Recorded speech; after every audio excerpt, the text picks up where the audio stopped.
आठवले आदरांजली अर्पण करते। वास्तविक पाहता मला देखील मामांच्या संदर्भातील अनेक आठवणींना उजाळा द्यायचा होता, परंतु वेळेअभावी मला देखील ते शक्य होत नाही।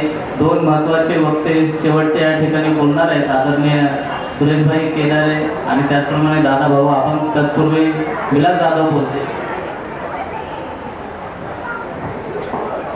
भारतीय घटनेचे शिल्पकार परमपूज्य नेते डॉक्टर बाबासाहेब आंबेडकर, छत्रपती शिवाजी महाराज, शाहू महाराज, क्रांतिबा ज्योतिबा, महात्मा फुले, माता मीराबाई, माता रमाई, माता सावित्रीबाई फुले यांना अभिवादन करतो। आणि आज या ठिकाणी फुल्यानुमोदनाचा कार्यक्रम साठी उपस्थित असलेले सर्व बंधू आणि भगिनी आणि विविध राजकीय पक्षातील कार्यकर्ते, या ठिकाणची मंडळं वगैरे सर्व आणि या मंचकावर सर्व उपस्थित। त्याचबरोबर आज या कार्यक्रमात हा जो कार्यक्रम ज्यांच्यासाठी आपण आयोजित केलेला आहे ते आदरणीय दिवंगत विठ्ठल भाऊराव भालेराव यांचं कार्य हे मी बघितलं की ते एकदम स्पष्ट वक्ते होते, प्रामाणिक होते आणि चळवळीमध्ये बोलायला कुणाला कमी पडत नव्हते।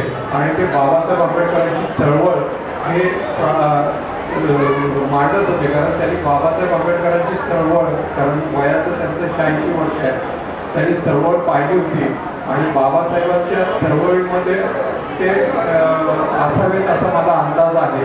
त्यामुळं त्यांना ही बाबासाहेबांची चळवळ, शिक्षण जरी कमी असलं तरी देखील ती चळवळ त्यांना एकनिष्ठतेची, प्रामाणिकतेची आणि दिसून येत होती आणि म्हणून ते त्या चळवळीला झोकून देत होते, प्रामाणिकपणे काम करत होते।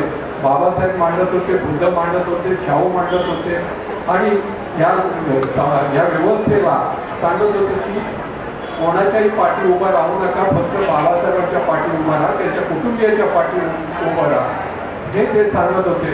वयाच्या 86 पर्यंत त्यांचं हे कार्य भारतीय बौद्ध महासभेच्या माध्यमातून त्यांनी अविरतपणे या ठिकाणी ते केलेलं आहे।